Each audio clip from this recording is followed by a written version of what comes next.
Hey guys, so today we're going to be making my favorite smoothie, my go-to smoothie for breakfast, whether I'm going gym, So I'm going to show you the ingredients I'm going to be using. I go in with frozen fruits, I go in with milk, any type of milk, oats, and I use protein powder and some ice. So what I do is I put in the frozen fruit, and what I usually do is I fill it up to how much I think I want to drink. So I usually have half, keep half, so I filled it to the top.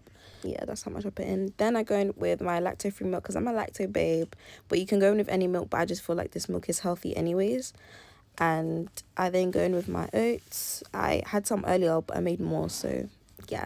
And then I added in my protein powder. You don't have to. You can also make this without the protein powder, just because obviously I'm on my gym fitness journey. I usually go in with honey, but because I didn't have honey, I went in with syrup because I want my shit to taste sweet. You know what I'm trying to say? I want it to be sweet.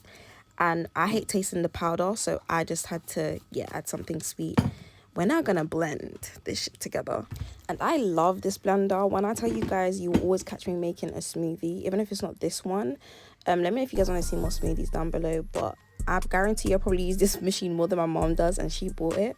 But yeah, so I shook it just to make sure that everything was getting blended properly. I then checked to see if it was okay, but I felt like the consistency was a bit too thick, so I added in some milk and blended it just one more time. And then after that, I got my glass and I started to pour it up. Watch it fall out. Joking. But yeah, I just started to pour out my smoothie. And guys, it tasted bomb. When I tell you, y'all see me dancing, yeah, it was busting. I'm not gonna lie. Definitely check out this recipe, guys, and let me know what you think.